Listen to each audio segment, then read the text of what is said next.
Hello, and welcome to another episode of English Talk Time, the place where we make English easy, fun, and useful.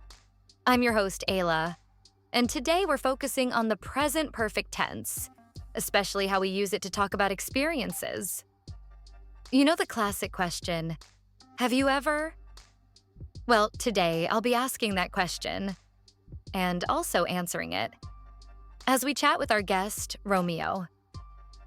We'll take turns talking about our experiences, using present perfect to start, and then moving into the past, simple to tell the story. This helps us learn grammar naturally while enjoying a friendly conversation. So, Romeo, thank you for joining us. Are you ready? Thanks for having me, Ayla. I'm excited to be here. I think this topic is really helpful for learners because we often talk about what we've done in life, the fun, surprising, or strange things we've experienced, and learning to say things like, yes, I have, or no, I haven't, and then adding real past stories makes English feel more alive. So yes, I'm ready. Let's begin. Perfect. Let's start with something easy. Romeo, have you ever traveled outside your home country? Yes, I have. I've actually been lucky to visit a few countries in the past 5 years. I've been to Italy, Germany, and Morocco. I went to Italy with my sister in the summer of 2022. We stayed in Rome for a week and visited the Colosseum, the Vatican, and many old churches and ruins. The food was unforgettable. Pasta, gelato, pizza. I loved every meal. Then in Germany, I visited Berlin for a short music event. It was colder than I expected, but I liked the vibe of the city. In Morocco, I had one of the most interesting experiences of my life. I rode a camel in the desert. It was bumpy and hot, but beautiful. That trip really changed the way I think about travel. That sounds amazing, Romeo. I haven't been to Morocco yet, but it's definitely on my list. Speaking of adventure, have you ever gone camping in the wild? Like in the mountains or a forest? Actually, no, I haven't. I've camped once near a lake with friends from university, but it was a campsite with bathrooms and everything, so it didn't feel so wild. I've never done proper mountain camping, and honestly, I'm not sure if I could survive it. I like nature, but I also love my bed and a hot shower. Still, it sounds fun. What about you, Ayla? Have you ever camped in the wild? Yes, I have. A couple of years ago, I went with some cousins to a national park in the mountains. We hiked for hours and then set up tents near a river. There were no lights, no signal, and no shops around.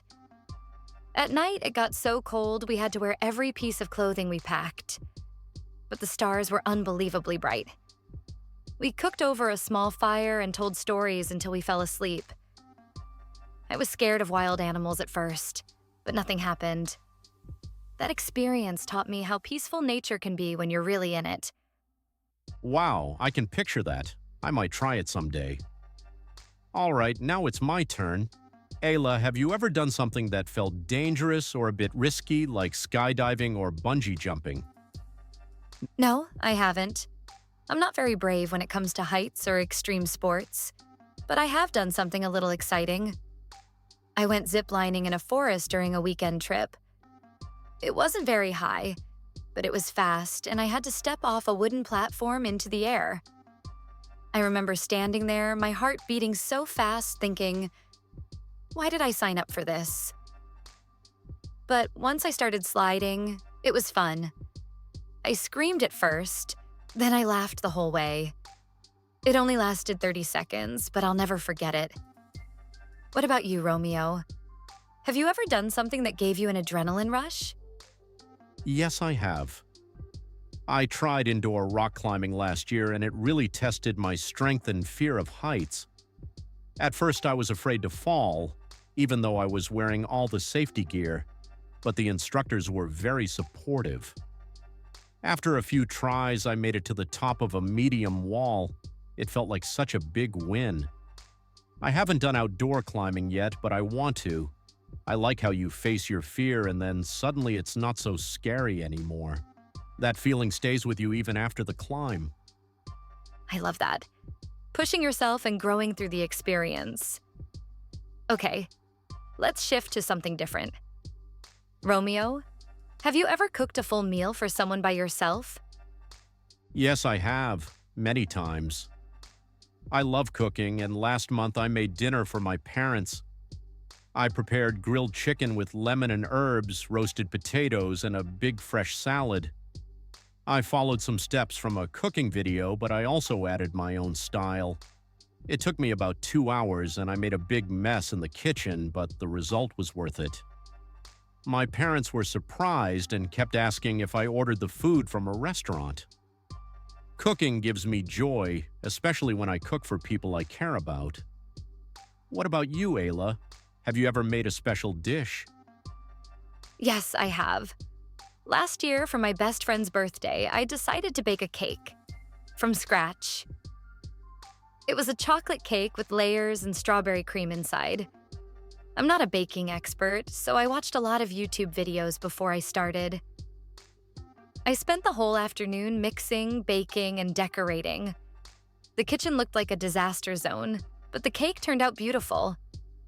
My friend was touched, and we ate every slice that evening. It's one of my favorite memories. That's so sweet, literally and emotionally. You know, talking about these have you ever questions really reminds us how rich life can be, even with small things. And for English learners, it's such a great way to practice grammar and connect with others. I couldn't agree more. So to our listeners, now it's your turn. Ask a friend or a classmate, have you ever, and then listen carefully. Use the present perfect to ask and answer, and the past simple to give more details. It's simple, it's real, and it's a fun way to grow your English. Thank you so much for joining us today on English Talk Time. And thank you, Romeo, for sharing your experiences with us. Thank you, Ayla. It was a great time. I hope our stories inspire learners to talk more and share their own.